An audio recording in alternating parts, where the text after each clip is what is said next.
Hey, what's up, guys? Welcome to the channel Learn with Rahul. So, today we are going to talk about Moll Flanders.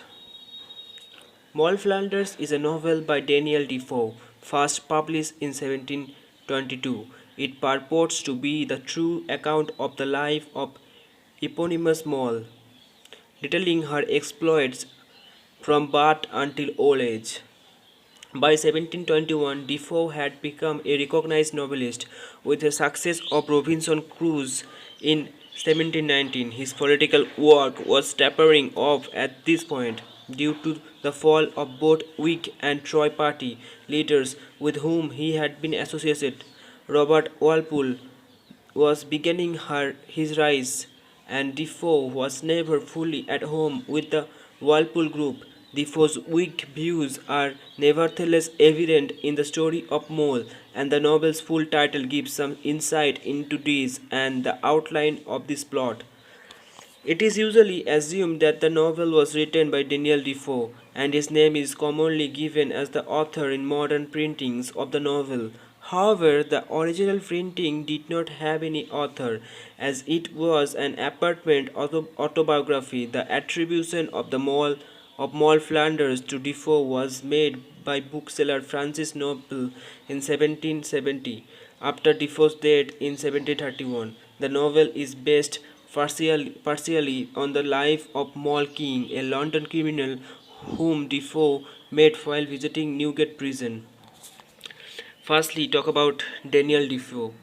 Daniel Defoe, 1660 to 24 April 1731.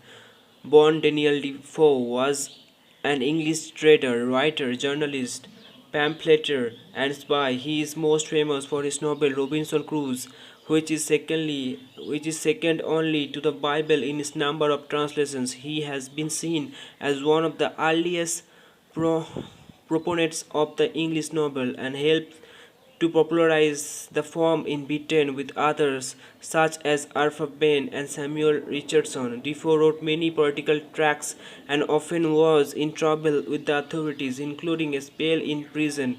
Intellectuals and political leaders paid attention to his fresh ideas and sometimes consulted with him. And now let's talk about Moll Flanders summary. The full title of Moll Flanders gives an apt summary of the plot, the fortunes and misfortunes of the famous Moll Flanders, etc., who was born in Newgate and during a life of continued variety for years besides her childhood was 12 years a whore, 5 times a wife, whereof once of her own brother, 12 years a thief, 8 years a transported felon in Virginia, at last grew rich, lived honest, and died a peasant, written from her own memorandums. Moll Flanders is born to a mother who has been convicted to felony and who is transported to America soon after her birth. As an infant, Moll lives on public charity under the care of a kind widow who teaches her manners and needlework. She grows into a beautiful teenager and is seduced at an early age. Abandoned by her first lover, she is compelled to marry his younger brother. Uh, he dies after a few years and she marries a draper who soon flees the country as a fugitive from the law. She marries yet again and moves to America only to find out her husband is actually her brother.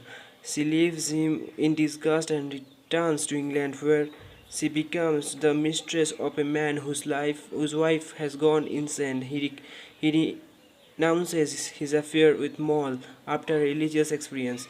Moll's next marriage offer is from a banker whose wife has been cheating on him. Moll agrees to marry him if he can obtain a divorce, and meanwhile she travels to the country and marries a rich gentleman in Lancashire. The man turns out to be a fraud. He is as poor as she is, and the they part ways to seek their fortune separately. Moll returns to marry the banker, who by this time has succeeded in divorcing his wife. He dies soon after, however, and Moll is thrown back upon her own resources once again. She lives in a poverty for several years and then begins stealing. She is quite talented as this new trade and soon becomes an expert thief and a local legend. Eventually, she is caught, imprisoned, and sentenced to death. In prison at Newgate, she reunites with her Lancashire husband, who has also been arrested. They both managed to have their sentences reduced and are transported to the colonies where they began a new life as plantation owners in America. Moll rediscovers her brother and her son and claims her inheritance her mother has left her. Prosperous and repentant, she returns with her husband to England at the age of 70. So, guys, I have made the PDF all by myself and I have made all these notes. So, I hope this will be helpful for you. So, that's all for today.